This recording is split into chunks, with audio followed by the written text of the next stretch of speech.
Hello and welcome to GMI, Guitar and Music Institute podcast, episode 4. In this episode, I'm going to be interviewing the classical guitarist Phillip Thorne MBE. I'm really excited about this. It's going to be fantastic to hear a true Scottish classical guitar legend really talk about all the people that he's taught, the performances, and a look back on the many things that he's accomplished here in Scotland and of course further afield. If you're listening to this podcast on channels such as iTunes, consider subscribing to it so you'll get the latest podcasts from us. If you do want to get extra material, such as perhaps videos, or if there's specific channels of iTunes downloads, then come on over to the GMI website. So coming up is an interview with Phillip Thorne.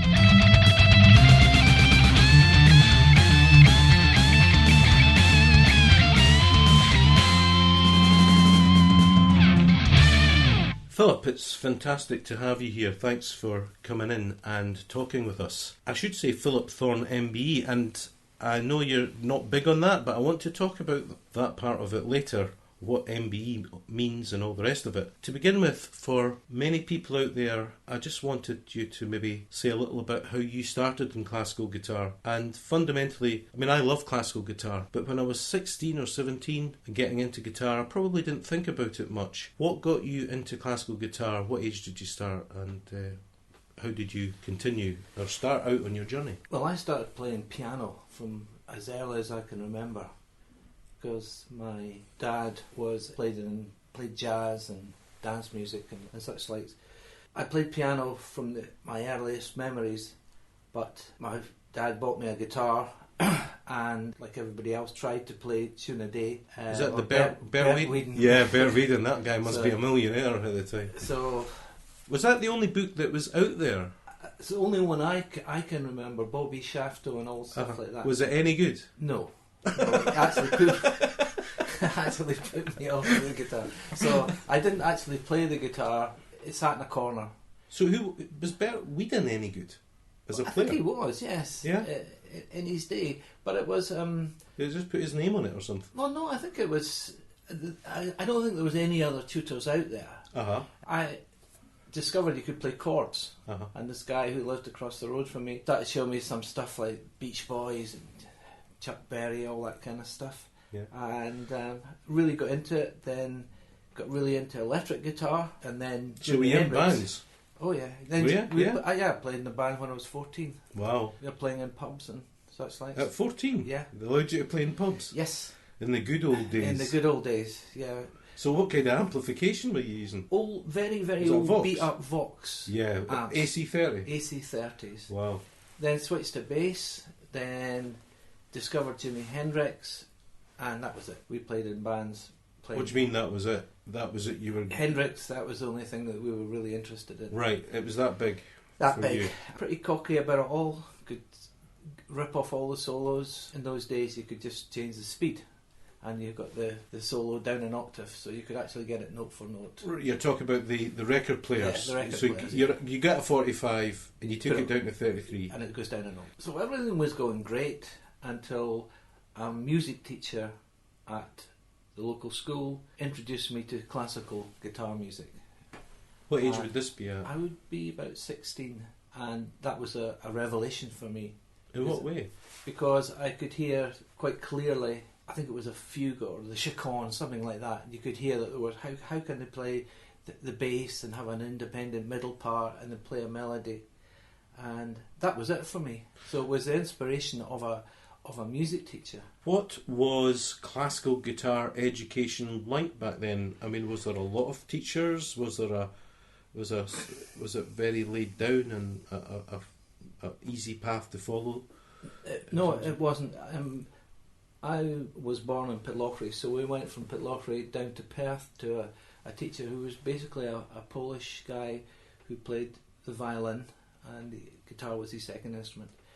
Then after I discovered that the structure of classical music was basically the same. So if it's in C major, the shapes are basically the same, but you're not putting down all your fingers. That's a bit simplistic. But once I got that was it. I was off. And then went down to a specialist guitar teacher, a guy called Norman Quinney in Edinburgh, and that was it. And it really was, it was unstructured, because the great books on guitar technique hadn't been really written. Okay. No Frederick Noad. No, I can't recall them. I remember the SOR 20 studies. Oh, I've got those. Is this the ones that he wrote in a garret in Paris while Napoleon was burning down Europe? He wrote a lot of them. he wrote, they come from, I think it's about 6 sets, something like that. But Segovia took 20. Funnily enough, the SOR's name comes way below Segovia's name. That's interesting. It is. So basically, that was it. And I discovered that you couldn't study classical guitar in Scotland. There was one place, and that was at Edinburgh College of Commerce, which became Napier. Ah. So that was the only place that was possible. In sort of late 60s, it just wasn't an option to go down to London. But you couldn't have got in there anyway, because you didn't have the musical background or the technical background. Right. So that's... Okay, before we go to that, if we can try and remember that one, who were you listening to? I mean, there must have been people that you were listening to that were inspiring you. Biggest inspiration was Julian Bream. He was always my hero. But in those days, the 70s, there was the beginning of the real classical guitar boom. And remember, John Williams was on... Sky. That was before that. Oh, it was before this. He was right. on... I can't remember the shows, but... There'd be the two Ronnies and stuff like that. They used to have all the great guitar players on them, wouldn't they? The Val Morecambe and Wise. Dunican it was. Oh, Val Dunican. People like that. Yeah. And he came on and he would sit and play pretty hard pieces under pressure. Yes. And just sit there and play tremolo pieces, which, you really need to have your head together to play them. I think that the classical guitar was becoming a bigger picture, because he was playing on variety shows. On a Saturday night, John Williams would be on playing The Deer Hunter. I know, it's a recurring theme, this, how light entertainment there's just no room for that sort of thing anymore. I think that's right. I think there's a huge change that's going on. And apart from anything else, Williams, I can't remember if it was one of the Monty Python sketches, that he was playing and they were all going round him trying to distract him. Right. You'll see it on YouTube if you put John. Yes, exactly. So, although everybody says he's a serious guy, but he had the vision to go on and do it, and at the same time he went on to do Sky, but before that he did lots of fusion stuff. This is how these interviews tend to go. There's a loose plan, and then we go all over the place. Are you saying that John Williams' ascension to the sort of superstar status as a classical guitarist wasn't actually, set in stone? Are you saying that Julian Bream was a much more hardcore purist almost? Bream, when he performed at the heights of his career, always gave 100%. And so it was visual as well as oral. Williams just sat down and played. And so the general opinion was that Bream was expressing more. But that wasn't necessarily true. Bream was also breaking new ground, getting Benjamin Britten to write pieces for him, and Michael Tippett, and even the Scottish composer Thomas Wilson wrote a piece for Julian Bream, which he said was the hardest piece he's ever come across. Yeah, it would be interesting how much these guys actually looked at how the guitar worked before writing the pieces. Well, I worked with Thomas Wilson, the composer, many decades later, and Bream sat down with him and they talked about what was good and what would work. But in point of fact, some of the advice actually made it more difficult, because Bream had said to Tom, right across the strings, but if you're doing big intervals on the guitar, it just depends what note you're coming from. Yes. And where your next lot of notes are. Indeed. So you solve one problem, but then you cause an awful lot more problems. Okay, just to remind people, this is GMI, Guitar Music Institute. I'm Jed Brockey, and I'm interviewing Phillip Thorne, classical guitarist extraordinaire. Can we go back, Philip, to something you were saying just before we got on to where you were going to get your education? And I just wondered, was it easy back then to get your hands on good recordings of classical guitarists? No, it was actually quite hard. I think the first classical guitar recording that I was aware of was on the old Saga label, and that was Segovia playing the Chacon and stuff like that. Living in Pitlochry, you had to order the albums, so you couldn't just go into a shop and buy them. And of course, there was no online back in those days. There was absolutely not, and you had to buy the album. I think a lot of the Segovia stuff was transcriptions from '78, so they were all done in a one take. So I still got some of these recordings. So how did you find out about recordings? Specialist magazines? There was a classical music magazine, I seem to recall, which actually prompted me into a period where I did a lot of composing when at the last year of school and into first, second year at college. But it was all kind of serial, so without a tonal bass. Great for the ending scenes of Psycho. Yeah. But I mean, in fairness, it was a product of its time. Yeah. And so were you listening to a lot of Philip Glass, etc.? No, that wasn't available then. You listened to people like Skalkotas, Shostakovich, Stravinsky. Mm-hmm. In fact, the first classical concert I paid to go to was the Bartók String Quartet playing Bartók. Right. I did collect Hungariton, the Hungarian record label, brought out a complete series, so you could buy it, the complete Bartók, as you went along. Your education, so what happened since you didn't have London as an opportunity? Went along and auditioned, and there was a guy called Neil Butterworth who was head of music. This is it? At what was then the College of Commerce. Right. That course then went on to be included in Napier. So yes. it's basically the same, ended up the same place. So that gave the opportunity to study, and so I studied there. And how did you find studying? I found studying the guitar great. I didn't want to play the piano. Piano's my favourite instrument, but I didn't want to play it. It's very difficult if you've got nails. I didn't want to sing, and my recollection of college life was, don't go in days that you had piano lessons, don't go in days that you had singing lessons. I really enjoyed the history, I liked the theory, all of that kind of stuff, not any of the others. So from there, Philip, can you just try and outline to people what life was like for a classical musician, and I suppose any musician, but specifically classical musicians through the 70s and I guess the 80s and maybe beyond? Was it difficult to get work? Was it as difficult as perhaps some people may think now? Mm-hmm. There's just one little bit that to do with my musical education. There was a little twist and turn before it got to that bit, and that was probably one of the most influential people I've come into contact. It was a guy called John Gaval, and he wrote a lot of didactic material, and he was for the guitar. And he was also the guy who appointed the first peripatetic guitar teachers in Britain. Wow. And he came as a lecturer to Murray House, but they didn't have any guitar people there. So one day I got a phone call and they said, would you come in to meet this great guitar teacher? I hadn't heard of him, to be honest. So always the way. Always the way. So anyway, I went in and they chatted away and said, would you like to be a teacher? I said, well, yeah, a guitar teacher would be good. But I didn't realise what they were talking about was a music teacher. Ah, right. So I did a year with him, and I was there was 3 guitarists, and the only person to complete the course was me.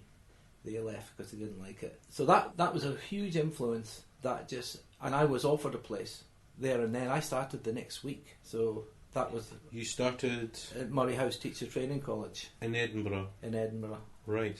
And so a course which I thought was about teaching guitar, but it ended up it wasn't. It was about teaching in a much wider sense. So I went on to be a trainee music teacher. I also met somebody there, a singer, a guy called Peter McLean, and we did concerts together, voice and guitar, for about 10 years together, as well as solo. So that's how it started, and practically every city had a guitar society. So there was an Edinburgh Guitar Society, Glasgow, Aberdeen, Perth, Fife, and so there was lots of places you could play. Are these societies still open today? No, they're not. So it was of a specific generation.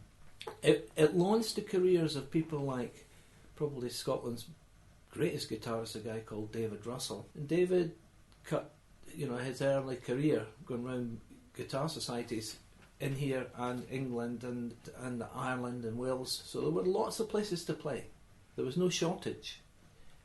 Were these guitar society events well attended then? Yes, they were. They were. In fact, in Edinburgh, I'm sure the president was Robin Harper. I still see him wandering about. Did he have a colourful scarf? For He anyone does, who's listening, he does. Robin Harper used to be a Green Member of Parliament in the Scottish Parliament, and he was, apart from being a Green activist, he was well known for his colourful scarves. Yeah, but he also was the soloist of the Classical Guitar Society. Well, there you go. So, you play probably once a year in each of the places, or maybe twice a year. So you could get basically a tour out of this. Pretty near it, yeah. How long did this golden era last for? Right into the 80s. And what changed? What happened? I think the audience patterns have changed a lot. You could get, it wouldn't be CDs or LPs then, or CDs. It wasn't all that easy to get them. You had to go to a specialist shop to get them. So if somebody came, generally speaking, you would get, 70 to 100 people just to a newly established guitarist. That is quite incredible. That is incredible, yeah. Did that mean that creating recordings and then taking them to sell wasn't such a huge gamble if you were linked into this circuit? In those days, the amount of funding you would need to do a recording would be pretty expensive. Okay, so there was no other way than going through a label. There was no other way. So there was. Don't forget that I think the first reasonable Revoxes were. They were very, very expensive. The tapes, a good quality tape machine. So that was out of the question. And then you had to edit it, and so you had to be really signed. Whereas nowadays, I think it's better. It's just incredible nowadays, isn't it? Young people today, if they become aware of the technology, if they want to be musicians, it's just there, and they can record in their house almost to a level that is almost, unimaginable even 25 years ago. Well, you can get an app on your phone that you can do 8-track recording, and you can download it for free. It's quite astonishing. It is the astonishing. change. So I think it's a good thing, because all you're going to get is all the one of the things that disillusioned me about the guitar circuit for a while was that everybody played the same material, and then you find yourself 10 years later you're still playing this, not the same program, but you're still playing Villa Lobos or a bit. Is that what the people wanted to hear? It's what the people wanted to hear, but you can down, going to Bath or going to wherever, down to Cornwall, because there was lots of guitar festivals too. So the summer you could actually, if you were cute, you could spend the summer going round guitar festivals. And in Edinburgh there used to be one in the summer and one at Easter. Good, a good separation. Yeah, so you could, different people doing the same course. So again, there was a lot of people, there was a lot of opportunities, and as a young guitarist then, I had ample opportunities to play.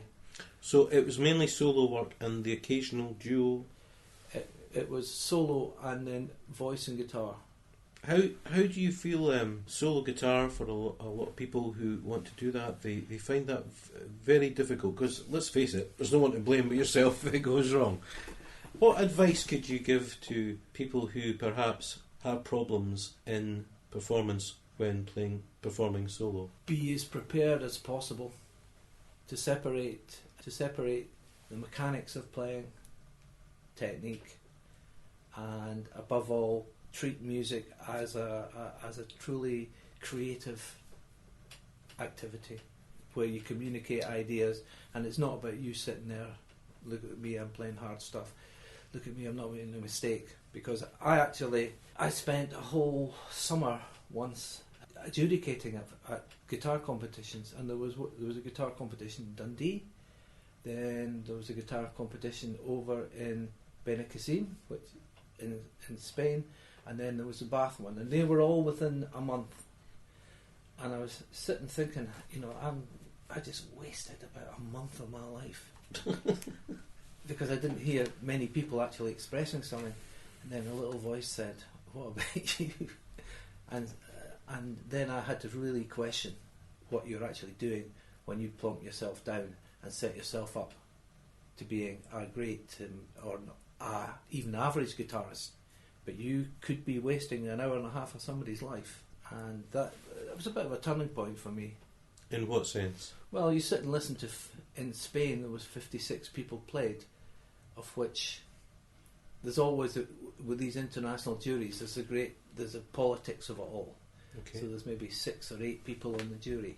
Well, what are the politics of it all? In Spain, they definitely want Spaniards. As a guitarist, we're looking at a different set of criteria. Technical things. If you have an orchestral player, they're looking for passion, and they'll accept for that passion. They'll accept what guitarists would find unacceptable, and so everybody has a casting vote.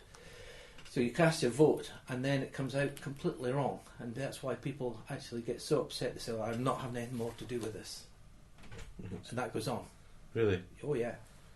You see, within that, and I know we're diverting slightly away from what we're talking about, but did you see a great difference between the techniques and the expressiveness of guitarists in Spain opposed to, say, in Scotland? Spaniards are much rougher, because they're coming from a kind of flamenco tradition, whereas in Britain, we're not just Britain, but America.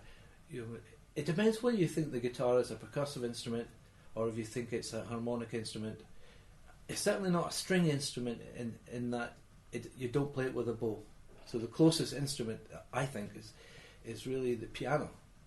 And we've seen this with all these many guitarists now in the sort of contemporary guitar, where they're using the guitar as a percussive instrument. Yeah. John Gom and people like that, who are, I call it slap and tickle. Yeah. I mean, to be honest, I quite like it. It's entertaining. I maybe couldn't last a whole hour and a half. But. No, I certainly couldn't. But by percussive, I mean that I'm talking about the fact that you're actually plucking the string.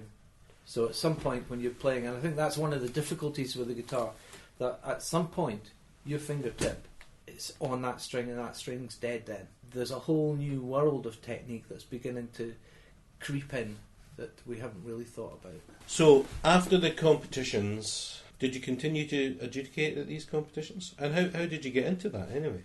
I don't know how I got invited, but I did. And basically what you do is they pay for your flight, you stay in a hotel, they give you spending money on the day, and you don't get a fee, but you have a really good 10 days. Yeah, sounds a great way to spend some time. When did Soros happen? Is that a different period of your life? And that was when you were working with Selena Madley. Have I said that right? Madley. You have to have a gigantic ego to play solo, and you've got to really believe in yourself. By about the mid-90s, well, I had to be able to play, I used to practice. I used to work during the day and then practice. So I'd practice maybe 4 hours when I got home, or 5 hours. But by then we had little kids, and my wife actually said to me, these kids are going to grow up and they're not going to know who you are. So when you say working through the day, Philip, what were you doing during the day? Well, I was head of music at school. I suppose they call that a leading question, because I knew the answer. Yeah, you were the head of a music school. Music department. A music department. Yeah, but I mean, we had guitar teachers. Mm-hmm. We had violin teachers, but I didn't teach guitar. How did you find that? Did you feel distant from this instrument? No. I like people. I like teaching. Don't forget that it was a music teacher who inspired me to go and be a music teacher. I was going to be an architect, and if I hadn't gone, a very, very eccentric music teacher who's now unfortunately dead, I mean, he inspired generations of kids. And so that inspired me. Then I met another guy, John Maxwell, who again was a great teacher. But the funny thing is, I even feel guilty saying this, I remember going along and I was playing things like the Lennox Berkeley Sonatina and stuff like that. And I could quite clearly see that I was a better guitarist than him. With the arrogance of youth, I thought, well, you know, I'm much better than you. I should be doing what you're doing. A lot of things that I asked him one day, you know, about phrasing some passaggio bits in a Berkeley suite. How would you phrase it? And he said, da-da-da-dum. Bullshit. That's not right. 20 years later, I'm thinking, he was right. If I'd only listened. If I'd only listened. And because that's Harnoncourt and all these people, you know, you play Bach in speech rhythms. And that's what he was telling me. Da-dum, da-dum, da-dum, da-dum, da-dum, da-dum. So, Soros. I always wanted to play duets. Duets is a great way. But before that, I actually met a guy called Jimmy Durnt, a viola player. He was head of strings. So he was above me at the Conservatoire, or then the Royal Academy. We got on really well together, and then we played for decades together. So we played as a duo, viola, guitar. We added a flute, we added percussion, we added soprano, and this went on for 30 years. So you just slipped in there as an aside that you were teaching at the Conservatoire, then called the RSAMG, yeah. Which is probably, well, it is the premier teaching establishment in Scotland for music, wouldn't you say? Yeah, yeah. And how long have you taught there? I started teaching there in 1978. I remember that there was you couldn't study guitar in Scotland apart from at the College of Commerce, which became Napier. I taught at Napier, but then the then principal, David Lumsden, came over to the school I taught in and invited me to go and teach there. Oh, fantastic. So you were headhunted. Well, I've actually never applied for a job in my life. Well, that's absolutely fantastic. He turned up, and believe it or not, the guy, he asked if he could hear a young guitarist, and Mike McGeary, who now teaches at the junior school and was head of instrumental music in Edinburgh, he was the first guitarist who ended up at the Royal Conservatoire. And this was basically, again, just being in the right place at the right time. A music advisor guy called Andy Kerr, he was in charge of everything. He told David Lumsden about me. The rest is history. The rest is history, as the rest is history. So it was 1978. So wow, I recently retired from there. And am I right in saying that they put on a special performance of works that you have had commissioned over the last 30 years? Nearly 40. 40. Wow, isn't that incredible?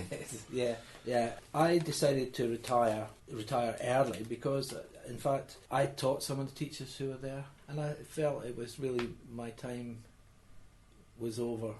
Pass the baton on. Well, to be honest, when I was a young guitarist, I got a lot of good things. I was lucky, and I don't think it's right for me to hog on to things when other people need an opportunity. Well, the interesting thing here, Philip, because you're being very modest, in doing the research for this interview, just countless classical guitarists, you came up as their teacher. But not only that, there was other comments on classical guitar forums, and unbelievably, I never found one bad one. They were all very complimentary of you as not only a gentleman but a great teacher and a great player. So I think that stands out like a beacon from the work that you've carried out. I don't really go on forums, but it's really nice to know. I think over the years, getting back to the celebration concert, I thought that maybe the celebration concert was because they finally got rid of me, but so the celebration concert. Yeah, the pops were going off behind your back as you walked out. Fireworks. No, it's not that. It's a huge compliment, and it's going to be. And there's about 6 or 8 guitarists, and they're all going to play all the pieces that were special for me, that were written for me. And pieces that you've obviously performed throughout your life. I've performed maybe 50, 100 times. Have you recorded these pieces? I have. I don't like a lot of the recordings that I did. All these pieces, that's another thing I should have said earlier. The BBC promoted guitar a lot. So I maybe did, 40 broadcasts. Why was that? Was there specific guitar lovers in places of power? There were just people who believed in the guitar. There was a producer, composer called David Dorwart. He wrote me a piece for guitar. They were just interested in it. And there were also, because Edward Maguire, John Maxwell Geddes, all the Thomas Wilson, Stephen Dodson, all these kind of guys, they were all wanting to write for the guitar, and the BBC wanted to record them and broadcast them. Quite incredible. It is quite incredible. So would you say that you've gone through a golden era, in a sense, for the exposure of classical guitar? Yeah, I would say yes. Also, the Arts Council were very proactive. Is this the Scottish Arts Council? For instance, they're not doing them, but since about 1988 through to 2005, I commissioned 5 guitar concertos for guitar and orchestra, and some of them were funded from the Arts Council, and you're talking about a lot of money for a guitar and orchestra. Latest one by a young composer, writes a lot of film music, plays in a band called Elkin as well. He wrote me a guitar concerto. So what's his name? Keith Murphy. He was a guitarist at the then Academy, and I taught him at the school I used to teach with the conductor of the Edinburgh Symphony Orchestra. It was Alistair Mitchell. We got funding, I got funding, and Alistair got funding, and we managed to get enough to commission a piece for guitar and the symphony orchestra. Unfortunately, we only ever played it once. Isn't that the way it used to always be in the good old days? Pretty near it. But funnily enough, there's a lot of interest now in the music of Thomas Wilson, his guitar concerto, which I played probably about 8 times, something like that. I think that could well end up being the classic one. You are listening to GMI. My name is Jed Brockie, and I'm in conversation with classical guitar player Phillip Thorne MBE. I mention this MBE thing, Phillip, because these podcasts do go all around the world, and for some people, they may not know what MBE is. Could you explain what that is and how you get one? It's a member of the British Empire. I didn't think Britain had an empire anymore. Well, you do, and you get this medal and big poster kind of thing that you can put up on your wall. It was very nice. It was for services to music education, so it was very nice. When it came, I thought some of the guys at work were pulling my leg and had sent me a spoof. Yeah, you would. I didn't actually believe it, but it turned out to be true. Yeah. So it was great. Went to Holyrood Palace, met the Queen. What did she say to you? They always mumble a few words and everyone wonders. I said, "Do you know a Scottish guitarist called Jed Brockie?" No, she definitely didn't say that, Philip. Did you remember what she said? Yeah, to she you? just said, "Well done, now get out of here." Somebody behind her was telling her. Oh, really? Yeah, the guy who was behind her. Right. He was quietly into her ear. Quietly into her ear. She was really, really nice, and we got an invitation to go to the garden party, but we didn't go to that. We went home and had a really good party. Nice one. And a barbecue. Now, has it opened up any other doors, having an MBE? Does it make any difference? No. None at all? None at all. None that I've come across. There's one school of thought is that you're going to be pestered with women, but that's definitely not true. It's not true. That is what an MBE is, and it's incredible that we're actually speaking with someone who's got one who isn't just a businessman that's enriched himself or a politician, but actually someone who's given a lot to the world in terms of music, and specifically to Scotland in terms of classical guitar. So I guess at this point, Philip, I would just, as we're heading towards the end of this interview, I want to talk about the guitars you have. Now, I know you've got quite a few guitars, and probably quite expensive guitars by anyone's reckoning. The question I would like to know about the guitars you choose is, there are many, many great guitar builders out there. Why did you choose this? And you can name, if you could, some of the guitars you've chosen to be specifically built for you. Why did you go to those people? What was the difference for you? The very first guitar, proper concert guitar was a Contreras, a Spanish guitar. And then I bought a Romanilis, which was one of the ones that were built for Bream. It got broken coming back from the States. On the plane? Freddie Laker. Oh, good old Freddie. And well, what do you expect for an $8 ticket? Well, it was quite difficult. Actually, that was over to America for the first performance of Stephen Dodgson's piece that he wrote for me, and him and I were invited over to America.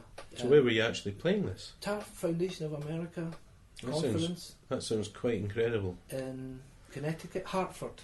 Right. The downside was the guitar got broken, and it was deemed to be irreparable. And then I started working. I bought another few guitars. Started working. I tend to work with a single maker, but for a long time to develop the guitars. So I played guitars by an English guy called Edward Bryn Jones, kind of Welsh as well, and that went on for about 10 years. Then another English guy called David Rouse, had about 6 guitars from him. And then another guy called Michael G, who I've been playing his guitars for about 15 years. Is that any relation to Kenny G? No. I just want to clarify that for our listeners. Michael is he's a world class maker, and I've been working with him. We're close friends as well. And at the moment, I've probably had about 7 or 8 of his guitars. He makes guitars with a laminated top, so not traditional. The last guitar I had was a traditional top, but now I'm having a little bit of problems with my hands. I want a smaller guitar, and he's building me one at the moment, which I should get before the summer. Fantastic. Any notable, well, let's be honest, you said, I think before the interview started, that there's a Scottish guitar maker of note that you... Yeah, I mean, I've always looked out for a Scottish guitar. I always wanted to play. When I started off, I couldn't find any music that was written by Scottish composers, and I didn't see any point in, if you come from Scotland, you should play some music from Scotland. If you come from, I don't know, Belgium, play some Belgian, yes. Dutch music, whatever. So I deliberately went out of my way to get music like that. Not only new music, but music from the past too. But I always wanted to play a guitar by a Scottish composer. But for whatever reason, there are some very good makers up here, but for whatever reason, I was involved maybe with other luthiers, which... And as I say, if you start playing them, you need to evaluate the guitars, you need to give them feedback, you need to tell them what you think the strengths are, what could be better, etc., etc. So for whatever reason, I never really got around to doing that.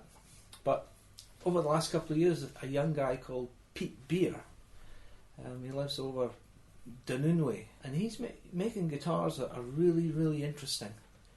Guitars that are quite a distinctive voice, hark back to instruments of the early 20th century, Hausers, guitars like that. So these are very light instruments, and it's just ironic. I'm getting to the end of my career, and here comes along a guy I would definitely have played his guitars right from the beginning if I had come across him. How long does it take from saying to the guitar builder, I want you to build a guitar for me? What is the waiting period? I think it depends. I mean, I've been waiting for a new guitar for Michael G since 2012, so that's 4 years. Over. Mm. And I would be top of if I wanted one, he would do it. But he can't because the lists are too much. And he's also changed house and everything else. So yeah, I somebody like me or you, if you wanted, a professional player, you wanted a guitar, you would get them quicker than most other people will. You're listening to GMI, Guitar and Music Institute.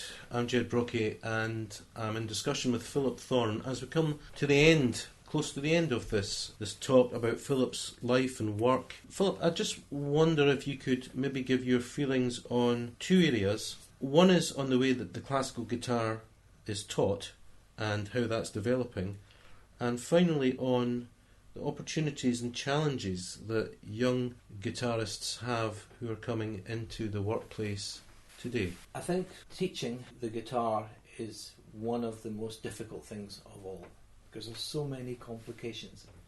There's so many different places you can play the note. I mean, I've been guilty of it in the past as part of the associate boards. I've written syllabuses. Can you just explain what the associate board is? The associate board is all the royal schools of music in Britain, and they have a set of grade exams, 1 to 8, and diploma. As a representative of the Royal Scottish Academy of Music, I was invited to do the complete syllabus myself and the scales and everything else. And to be honest, I didn't really have a clue. I mean, I hadn't taught a beginner for, well, ever. So did you go back to your original training yourself? No. I went through all the music that was possible. At that time, there was a group called EGTA, the European Guitar Teachers Association, and they were saying that the way the guitar's taught is completely wrong. So before EGTA came and started to produce single line pieces, the guitar, what would be grade 1, the beginner, absolute beginners, the only material there was for gifted adults. Who decided from that company or organisation that the guitar was being taught wrong? The assembled guitar teachers. And I was part of that as well. It was quite clear. I also worked for a time with the HMI, who inspect music in schools. Her Majesty's inspectors. Yeah. It was quite clear if you looked at a grade 1 flute and a grade 1 guitar. Guitar was incredibly more advanced. And even a grade 1 piano and a grade 1 guitar.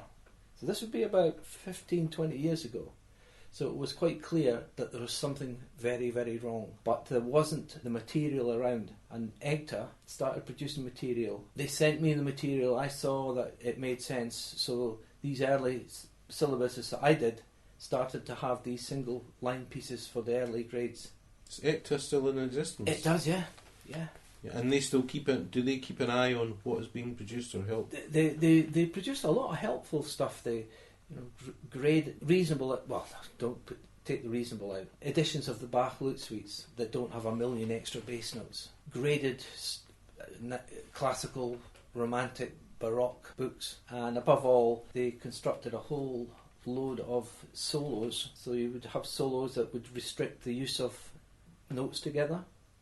How many frets you had to stretch. I think the standard of guitar teaching's got a lot better, but it hasn't actually solved the problem, because the problems are that on the guitar, the fact is, unless you're playing open strings, one right hand finger and one left hand finger are generally on the same string at the one time.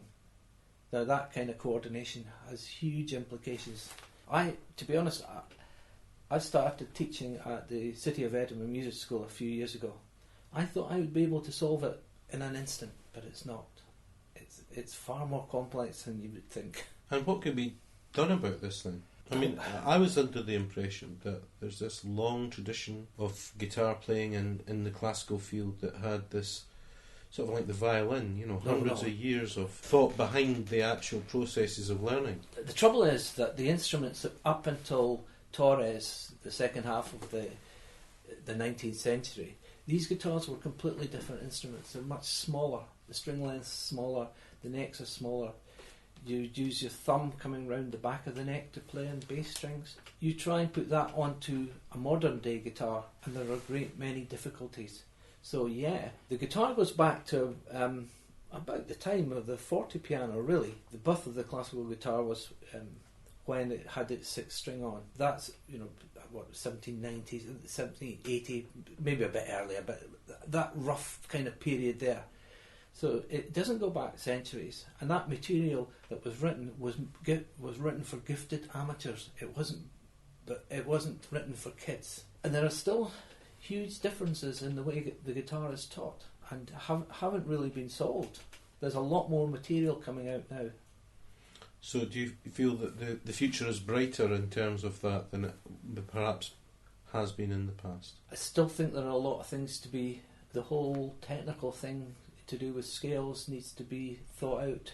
At the moment, we've got kids doing complex playing in, sixths and tenths, playing melodic minor scales, which don't make sense. Well, it in theory it makes sense, but in point of fact, you'll never come across it in a piece of music. So it's to, I suppose, people like me who have taught at many levels, to start having a close think about what happens in these early stages. I thought, to be honest, I could just go along, and because I'd thought about it and I'd taught at a very high level, I thought I'd be able to solve this, but I haven't. Okay, just finally, the challenges for finding work as a classical guitarist today.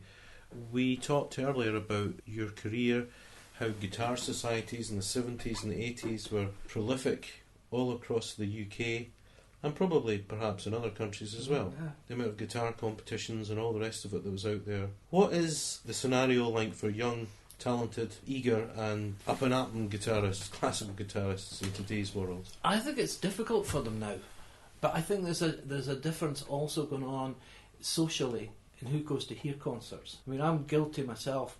Sometimes if I get home at night, the last thing I want to do is to go out and physically go to a concert, and you've got to be in the right zone. So I think that's a difficult one.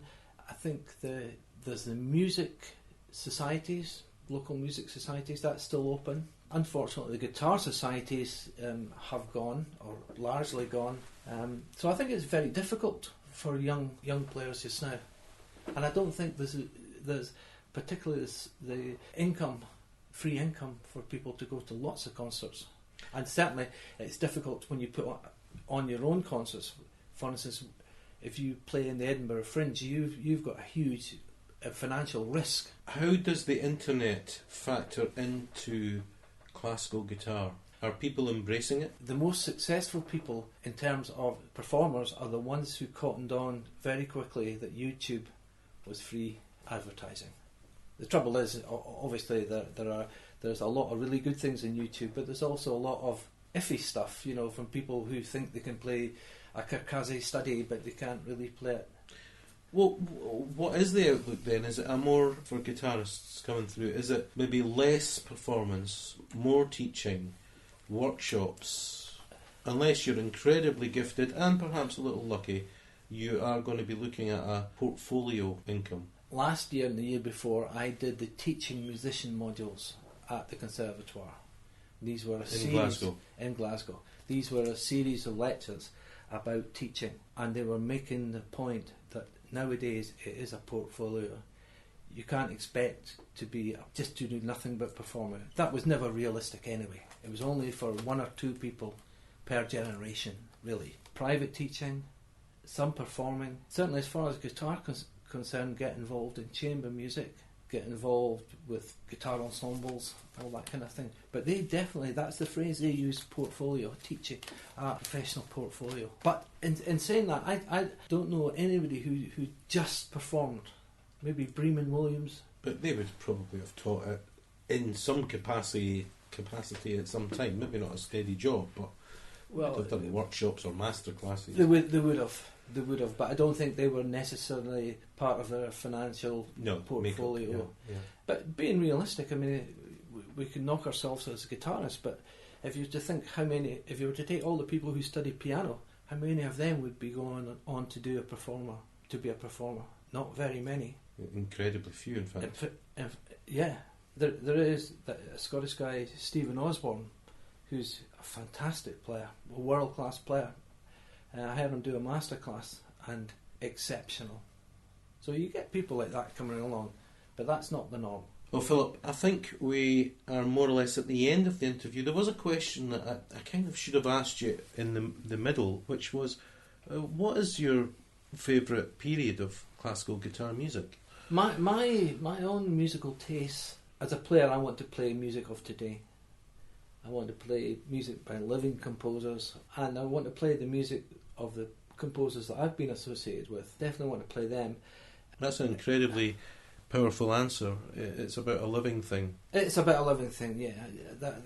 That's what I mean, throughout anybody's playing career on guitar, you're going to play a lot of Villa-Lobos, you're going to play a lot of Soar. I'm fascinated by a lot of the Vihuela repertoire, very early type of guitar. I recently discovered on the internet that he did about 20, there are 24 pieces for two Vihuelas, and absolutely fascinating. And they had no fixed pitch, so you tuned it from a first string. So one Vihuela would play a fifth higher. So you would get these were basically transcriptions of polyphonic music. So it would give you a huge range, but it's very difficult to play that kind of music today. So that fascinates me. Repertoire, most music I listen to, I listen to Beethoven mostly. I love Beethoven, Schubert. I sometimes decide I'm going to listen to the complete Shostakovich symphonies. Quite often do that. Not so much Bartók these days, but because my wife doesn't like it. Well, listen, on that note, on that bombshell, I just want to thank you, Philip, for taking the time to come and speak with me and for GMI's podcast. It's been fantastic listening to hear someone who has been there and has done it and has had a big, massive effect, not just on Scottish guitar and music, but a much wider field than that. But certainly is, I think, in 50, 60 years' time, if I can say this, when people look back, they will see you as an incredibly important figurehead in the, it seems, a burgeoning classical guitar scene in Scotland from what was a rather arid desert in the past. Somebody said that I was a godfather of Scottish guitar. The godfather. I thought it was quite funny. But I have taught an incredible amount of people, and on the basis that I want them all to be better than me. Thank you very much. So it's from me, Jed Brocky, it's goodbye, and it's from Phillip Thorne. Goodbye. Catch up on the next podcast, which will be coming soon. Thanks for listening.